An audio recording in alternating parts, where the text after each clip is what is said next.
Secure agent design is only the starting point. To deploy in an enterprise, we also need governance.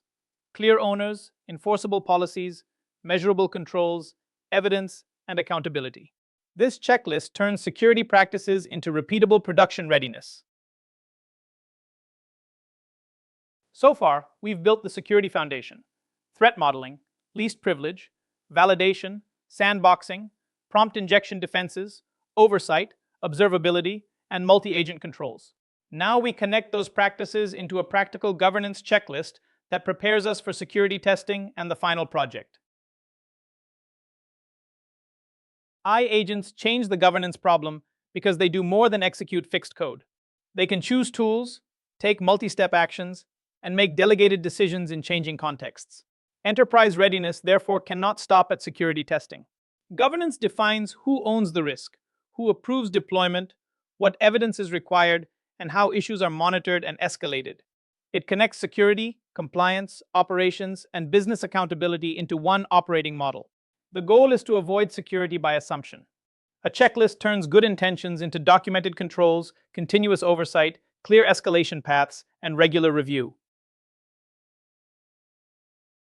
Production agent governance is broader than approving a model. It covers the environment the agent operates in, who owns it, what it may do, what data it can touch, which vendors or models are approved, who has access, when humans intervene, how behavior is monitored, how incidents are handled, and which compliance obligations apply. For each domain, define the control, the evidence, the owner, and the review rhythm. Then apply that structure across the lifecycle, from design through retirement.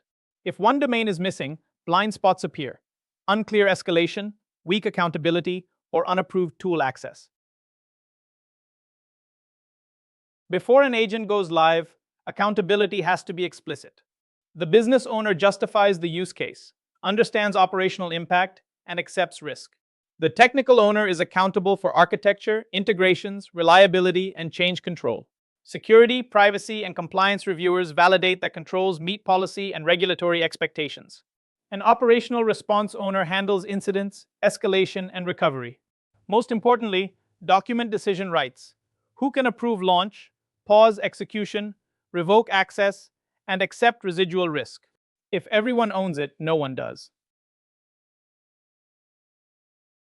Acceptable use turns agent governance into a practical operating model.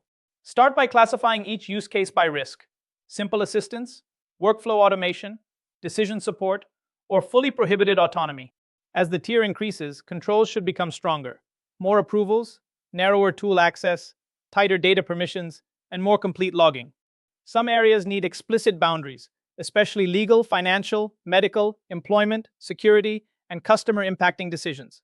Agents should not make those decisions without proper authority. And tiering is not one time. Reassess whenever tools, data, autonomy, users, or business impact changes. Data governance starts by treating data as a decision point, not a generic resource. First, classify what the agent may touch: public, internal, confidential, restricted, regulated, or customer sensitive. Then map each workflow action, such as access, retrieval, summarization, storage, or transmission, to what is actually allowed. The core principle is data minimization.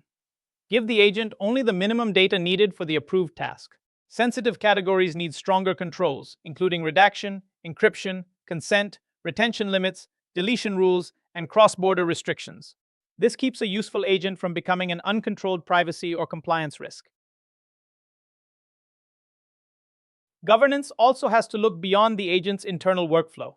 Every model, API, plugin, and vendor becomes part of the risk boundary. For models, ask how data is handled, retained, secured, and whether it can be used for training. For tools and APIs, check permissions, authentication, logging, rate limits, failure modes, and abuse potential.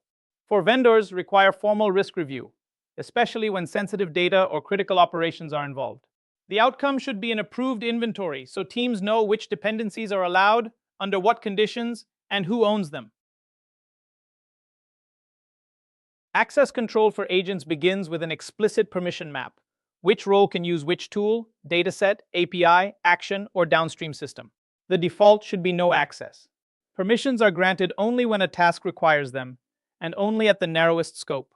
That means read only where possible, approval for sensitive actions, separate credentials per environment, and strong secret management. Development, testing, staging, and production should not share authority. Governance keeps access current through periodic reviews, just-in-time elevation, and automatic revocation when permissions are unused, expired, or risky. Approval governance turns human oversight into a repeatable control, not an ad hoc interruption. The agent proposes an action. A policy check determines whether that action is irreversible, high impact, external facing, financial, legal, privileged, or sensitive. If it is, a qualified approver receives the full context: what the agent wants to do, why, what data it used, confidence level, risks, and rollback options. The approver can approve, modify, reject, or escalate. Each path has a defined outcome and time window. Every decision is logged, creating evidence for audits, incident review, and continuous improvement. Once agents are in production, governance becomes an operating discipline, not a design document. Capture the full evidence stream: prompts, retrieved content, tool calls, approvals, outputs, errors, denied actions, and policy violations. Store it in tamper-resistant logs that tie each event to time, identity, inputs, parameters, outputs, and decisions. Then convert that evidence into metrics: blocked actions, approval rates, suspicious calls, latency, failures, and incident frequency. Finally, assign accountable owners to triage alerts, investigate causes, remediate issues, and feed lessons back into governance reviews. Incident readiness turns governance into an operational muscle.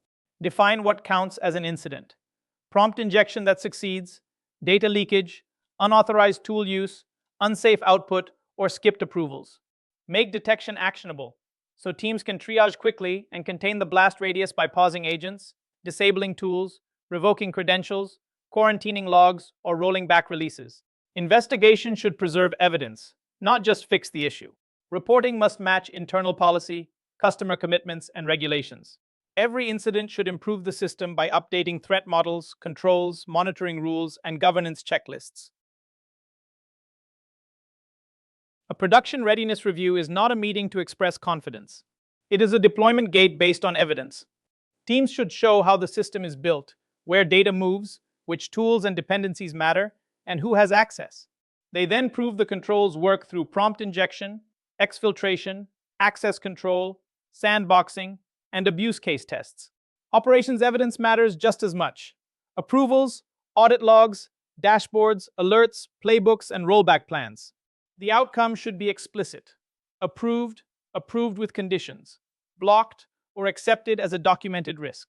If evidence is missing, readiness is not complete. A policy only matters when it changes what the agent can actually do. Start with the requirement: acceptable use, data protection, security, or compliance.